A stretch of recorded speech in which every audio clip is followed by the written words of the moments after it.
Science work power energy part 5 part 4 हमने अभी तक कंप्लीट कर लिए। और अब देख रहे होंगे वीडियोस थोड़ी लेट आ रही हैं, तो उसका रीज़न ये है कि यार वीडियोस पे व्यूज़ कम आ रहे, कोई नहीं कम आ रहे, बट लाइक्स नहीं आ रहे, लाइक्स कमेंट्स नहीं आ रहे। तो मुझे ऐसा लग रहा है वीडियोस अच्छी नहीं बन रही, इसलिए मैंने वीडियोस बनाना बंद कर दिया था। देखा कि 1000 व्यूज़ पे 10 लाइक 20 लाइक ऐसे लाइक आ रहे थे, तो मुझे थोड़ा अच्छा नहीं लगा, इसलिए मैंने वीडियोस बनाना बंद कर दिया था। लेकिन कुछ कमेंट आए कि वीडियोस नहीं आ रही, तो मैं सोचा वीडियो बना दूं। पार्ट 5 लेके आ गया हूँ। अगर वीडियो अच्छी लगे तो लाइक कर देना। चलिए मैं लाइक एम रख देता हूँ, 1000 लाइक कंप्लीट कर देना प्लीज़। इस वीडियो में जो भी देख रहे हैं प्लीज़ अभी लाइक कर दो, 1000 लाइक है यार, कर देना। चलिए स्टार्ट करते हैं आज के क्वेश्चंस। तो आज की इस वीडियो का पहला क्वेश्चन, जब एक पिंड नियत चाल से वृत्तीय पथ पर गति करता है तब किया गया कार्य शून्य होता, त्वरण शून्य होता, पिंड पर कोई बल नहीं लगेगा, इसका वेग नियत रहता। हिंदी वाले एक बार फिर से पढ़ लें, तब तक मैं इंग्लिश वालों को बताता हूँ। When a body moves with constant speed in a circular path then the work done is zero, acceleration is zero, no force on the body, its velocity stays fixed. इसका जो सही जवाब है वो है ऑप्शन नंबर ए। जब एक पिंड नियत चाल से वृत्तीय पथ पर गति करता है तो किया गया कार्य शून्य होता है। क्यों होता है ये आपको कमेंट में रिप्लाई देना है, और अच्छे से क्वेश्चन 1 और इसका जो रीजन है आप अच्छे से लिखिएगा। अगर आपका कमेंट अच्छा होगा तो मैं ऊपर पिन कर दूंगा, जिससे बाकी लोग पढ़ के जान सकते हैं कि ऐसा क्यों होता है। मैं एक्सप्लेन करूंगा केवल न्यूमेरिकल, वन लाइनर मैं एक्सप्लेन नहीं करूंगा, तो आप कमेंट में एक्सप्लेन जरूर करिएगा। Next question, question number 2। एक गेंद घर्षण रहित मेज पर बिना फिसले गति करती है, मेज की सतह द्वारा गेंद पर किया गया कार्य होगा धनात्मक, ऋणात्मक, शून्य, इनमें से कोई नहीं। A ball moves in a frictionless inclined table without slipping, the work done by the table surface on the ball is positive, negative, zero, none of this. जल्दी से रिप्लाई करिए, इसको पता है, जिसके आंसर पता है। और इसका जो सही आंसर है वो है ऑप्शन नंबर सी, जीरो। एक गेंद घर्षण रहित मेज पर बिना फिसले गति करती है, मेज की सतह द्वारा गेंद पर किया गया कार्य जीरो होगा। क्यों होगा, जिसको पता है आप नीचे एक्सप्लेन करिए, अच्छे से एक्सप्लेन करिए।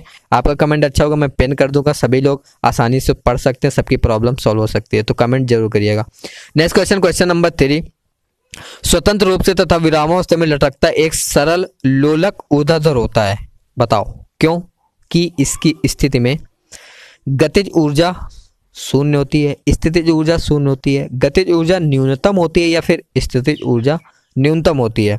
A simple pendulum hanging freely at rest is vertical because the position, kinetic energy is zero, potential energy is zero, kinetic energy is minimum, potential energy is minimum. जल्दी से रिप्लाई करिए जिसको भी answer पता है। Question number 3। स्वतंत्र रूप से तथा विरामावस्था में लटकता एक सरल लोलक ऊर्ध्वाधर होता है क्योंकि इसकी स्थिति में पोटेंशियल एनर्जी इज मिनिमम, स्थितिज ऊर्जा न्यूनतम होती है। क्वेश्चन नंबर 4, इंपॉर्टेंट क्वेश्चन है सारे, हल्के में मत लीजिएगा, ऐसे क्वेश्चंस पूछे जाते हैं। Next question, question number 4। जब एक पिंड पृथ्वी की ओर गिरता है, इसकी स्थितिज ऊर्जा घटती है, बढ़ती है, या फिर पहले घटती है फिर बढ़ती है, फिर नियत रहती है। व्हेन अ बॉडी पिंड falls towards the earth its potential energy decreases, increases, first decreases then increases, या फिर रिमेन्स कांस्टेंट। आपको आंसर पता है तो आप कमेंट में रिप्लाई जरूर करिएगा। When a body false towards the earth its potential energy, जल्दी से रिप्लाई करिए। उसका जो सही आंसर है वो है ऑप्शन नंबर ए, घटती है, डिक्रीजेस। जब एक पिंड पृथ्वी को गिरता है तो इसकी स्थितिज ऊर्जा घटती है। When a body false towards the earth its potential energy decreases. Next question, question number 5। केंद्रीय बल क्षेत्र में कौन सी राशि नियत रहती है? In a region of central forces which quantities remains constant, रेखीय संवेग, कोणीय संवेग, गतिज ऊर्जा, स्थितिज ऊर्जा, linear momentum, angular momentum, kinetic energy, या फिर पोटेंशियल एनर्जी। जिसको भी आंसर पता है कमेंट में रिप्लाई जरूर करिएगा। और इसका जो सही जवाब है वो है ऑप्शन नंबर बी, कोणीय संवेग। केंद्रीय बल क्षेत्र में कोणीय संवेग राशि नियत रहती है।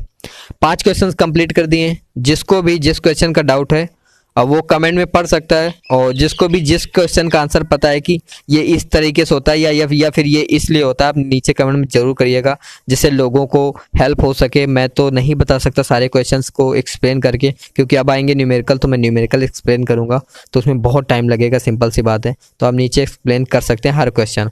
नेक्स्ट क्वेश्चन बढ़ते हैं, क्वेश्चन नंबर 6। एक कण पर vector F equal 5i cap plus 3j cap plus 2k cap Newton का एक बल लगाया जाता है, जो इसे इसके केंद्र से बिंदु vector r equal 2i cap minus j cap metre तक विस्थापित करता है। कण पर किया गया कार्य होगा। A force F equal 5i cap plus 3j cap plus 2k cap newton is applied over a particle which displaces it from its origin to the point vector r equal 2i minus j cap metre. The work done on the particle is. देखिए बहुत ही easy question है। सबसे पहले आप value लिखा करिए। Vector F equal दे रखा है, वेक्टर R इक्वल दे रखा है। अब इससे हमसे आपको वर्क पूछा गया है, तो सिंपल सा फार्मूला है work equal F dot R, vector F dot vector R। Simple सी बात है। यहाँ पे हम रख देंगे फार्मूला, सॉरी वैल्यूज रख देंगे। F की वैल्यू रख दी और यहाँ पे हमने R की वैल्यू रख दी। अब देखिए इसका मल्टीप्लाई कैसे होता है। अगर आपने वेक्टर पढ़े होंगे तो आपको पता होगा, जिसने नहीं पढ़ा मैं आपको बता देता हूँ। जो इसमें दिख रहा है पहले आई दिख, सॉरी यहाँ पे देखिए 5i है, यहाँ पे i है 2i है। इनका मल्टीप्लाई करेंगे 3j है, और माइनस के j इनका मल्टीप्लाई करेंगे। k के साथ कोई भी नहीं तो k को हम रिमूव कर देंगे, छोड़ देंगे, ठीक है। जिसका वो है उसी के साथ मल्टीप्लाई करेंगे। तो 5i into 2i, 5i cap into 2i cap, right. तो इसका मल्टीप्लाई कैसे होता है, देखो 5 इंटू 2 10, और आई ये हो जाएगा I dot I, right, I cap dot I cap.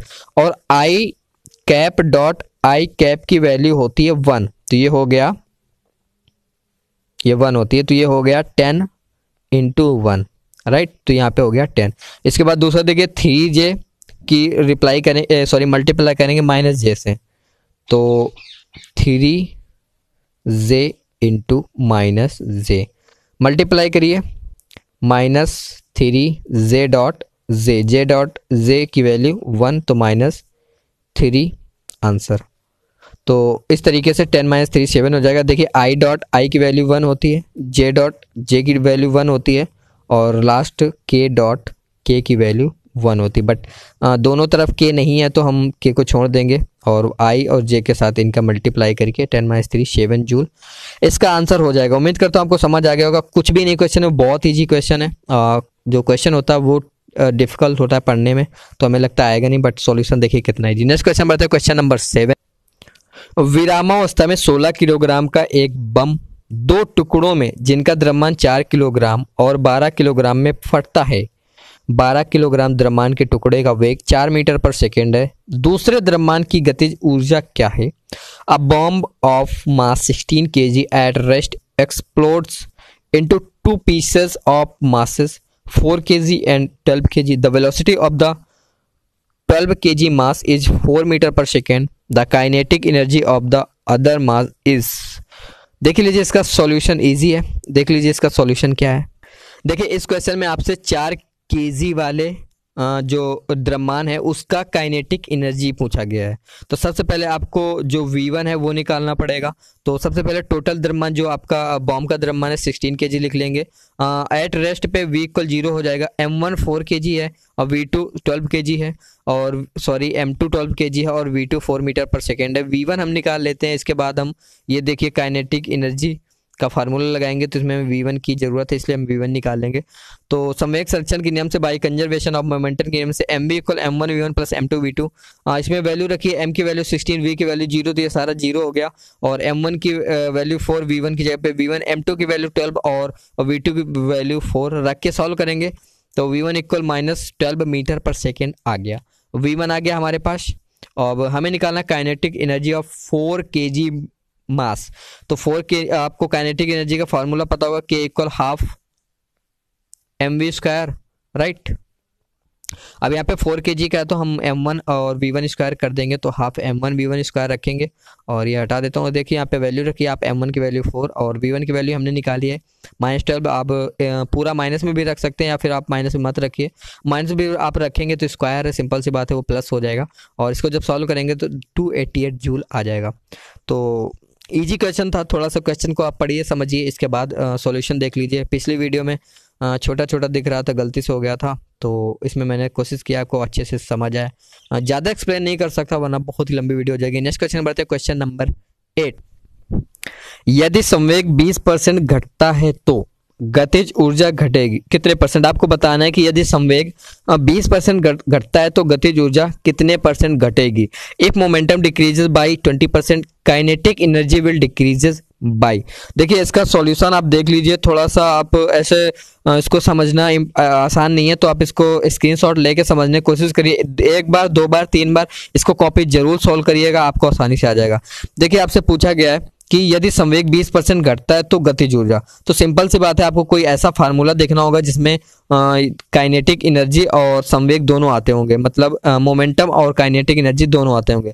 तो यहाँ पे देखिए सॉल्यूशन में पहली line, reaction between kinetic energy and momentum के equal p square upon 2m। यह फार्मूला आपको पता होगा, काइनेटिक एनर्जी एंड मोमेंटम के बीच का ये फार्मूला के equal p square upon 2m। अब देखिए डिक्रीजेज इन मोमेंटम, मतलब ऊपर लिखा हुआ है क्वेश्चन में, देखिए यदि संवेग 20% घटता है तो डिक्रीजेस इन मोमेंटम 20%, ठीक है। और पी हम इसको सॉल्व करेंगे, ये देखिए 20% और पी हम निकालेंगे तो पी इंटू 20 इंटू पी अपान 100 इसको सॉल्व करेंगे तो पी अपान 5 आएगा। ऐसे ये चीजें बताने लायक नहीं है लेकिन मुझे बतानी पड़ रही। इसको सॉल्व करो, पी अपान 5 आ गया, राइट। इसके बाद देखिए इसके बाद डिक्रीजेस इन मोमेंटम, पी अपान 5 आ गया। अब फाइनल मोमेंटम निकाल लो, तो सिंपल सी बात है, हम पी में पी माइनस पी अपान 5 घटा देंगे। जो हमने पी था हमारा मोमेंटम और हमने डिक्रीजेस पी अपान 5 निकाला। अब फाइनल निकालना तो सिंपल सी बात, इसमें इसको घटा देंगे, राइट। समझाने की कोशिश कर रहा हूँ, तो ये आ गया, सॉरी पी माइनस पी अपान 5, इसको सॉल्व करेंगे तो 4p अपान 5 आ गया। अब देखिए यहाँ पे फाइनल काइनेटिक एनर्जी निकाल लेंगे, स्टेप बाय स्टेप देख लीजिए, बाद में इसके स्क्रीनशॉट लेके आप इसको सॉल्व कर लीजिएगा। फाइनल काइनेटिक एनर्जी हम इसको के डैश मान लेते हैं, के डैश इक्वल, देखिए फार्मूला क्या होता है काइनेटिक एनर्जी का, के equal p square upon 2m।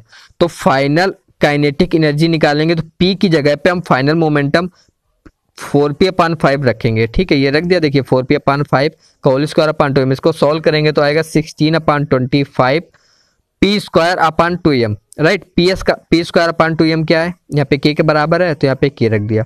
कुल मिला के फाइनल काइनेटिक एनर्जी आ गई के डैश इक्वल 16 अपान 25, के डैश इक्वल 16 अपान 25 के, right.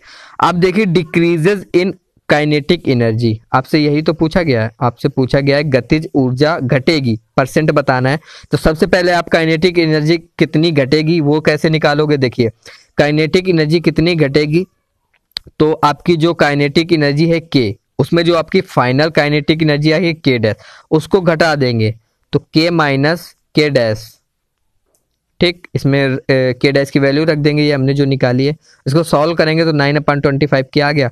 Decreases in kinetic energy 9 अपान 25 के, राइट।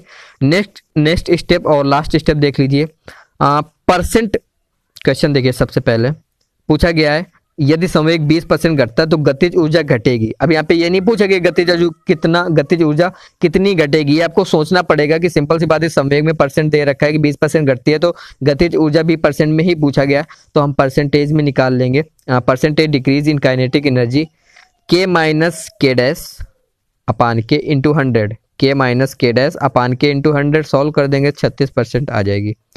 अब देखिए इसका स्क्रीनशॉट ले लीजिए, ये देखिए इसका स्क्रीनशॉट ले लीजिए और इसको आप 2 से 3 बार सॉल्व करेंगे, डेफिनेटली आपको समझ आ जाएगा कि आखिर इस क्वेश्चन में पूछा क्या गया है और इसको कैसे सॉल्व करना है। तो जल्दी से स्क्रीनशॉट ले लीजिए।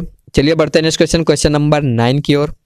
एक वैद्युत मोटर एक केबल पर 40 न्यूटन का बल लगाती है और इसे 1 मिनट में 30 मीटर की दूरी तक खींचती है। मोटर द्वारा शक्ति आपूर्ति होगी। An electric motor exerts a force of 40 Newton on a cable and pulls it by distance 30 meter in 1 minute. The power supplied by the motor is, देखिए इसका सॉल्यूशन देख लीजिए। सबसे पहले इसमें जो दे रखा है हम सारी वैल्यू लिख देंगे। 40 न्यूटन बल लगाती है, मतलब F इक्वल 40 न्यूटन।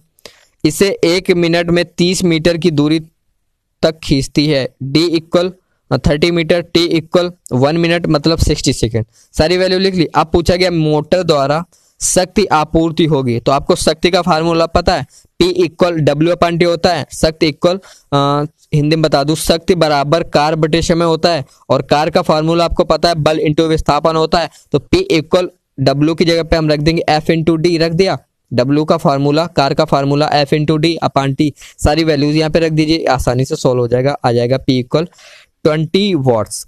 स्क्रीनशॉट ले लीजिए, आप इसको सोल्व करिएगा। इजी इजी, बहुत इजी क्वेश्चन है, बताने की जरूरत नहीं थी फिर भी बता दिया। इसका स्क्रीनशॉट ले लीजिए। चलिए बढ़ते हैं next question, question number last और क्वेश्चन नंबर 10 की ओर।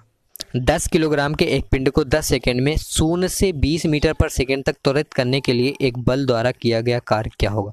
What will be the work done by a force to accelerate a body of mass 10 kg from 0 to 20 metre per second into second. आपसे कार पूछा गया, तो कार का formula क्या होता है? W बराबर FS या F इंटू डी। ठीक है, तो F हमारे पास अब F नहीं है, हमारे पास S भी नहीं है, हमारे पास क्या क्या, हम सारी वैल्यूज देख लीजिए जो लिख लेंगे। M दे रखा है, T दे रखा है, V दे रखा है, U दे रखा है। प्रारंभिक वेग 0 हो जाएगा और अंतिम वेग 20 मीटर पर सेकेंड दे रखा है। अब हमें चाहिए, देखिए W बराबर FS, तो हमें क्या क्या चाहिए? हमें चाहिए F और S, राइट। तो अब देखिए F के लिए हमारे पास F बराबर फॉर्मूला क्या होता है? F बराबर ma होता है, तो हमारे पास M ऑलरेडी, हमें चाहिए A, राइट, और S चाहिए। तो देखिए यहाँ पे एक फार्मूला लगाएंगे हम गति का, V बराबर U प्लस AT से यहाँ पे हम सारी वैल्यू रख के हम A निकाल लेंगे, इजी। इसके बाद F बराबर ma फार्मूला लगा के F निकाल लिया। अब W बराबर FS होता है, F इंटू S होता है। F हमारे पास आ गया, अब हमें S चाहिए। F कैसे आया पता है आपको? बताया मैंने, V बराबर U प्लस AT से हम A निकाल लिया, और F बराबर ma रख के, M हमारे पास है, A है, हमने F निकाल लिया। ठीक है, अब देखिए एक फार्मूला और गति का लगाइए, V बराबर U square plus 2S। Formula लगा के हम S बराबर V square upon 2A, V square upon 2A, और U की जगह पे 0 हो जाएगा। तो V की वैल्यू हमारे पास है और 2 इंटू A की वैल्यू हमारे पास है, अभी हमने निकाली, इसको सॉल्व करेंगे। S इक्वल 100 मीटर आ गया। अब हमारे पास दोनों चीज़ें आ गई, F आ गया, सॉरी F आ गया और S आ गया। अब हमें कार्य निकालना है, वर्क निकालना है। W बराबर F इंटू S निकाल लेंगे, 2 इंटू 10⁻³ जूल। सॉल्व करिए, इसका भी स्क्रीनशॉट ले लीजिए आप, इसका भी स्क्रीनशॉट ले लीजिए, इजी क्वेश्चन है, करना आपको हो जाएगा। बस इस वीडियो फिलहाल नहीं, वीडियो अच्छी लगी तो लाइक करना, और चैनल पर पहली बार तो चैनल को सब्सक्राइब कर लेना। मिलते हैं अगली वीडियो में, तब तक के लिए बाय बाय।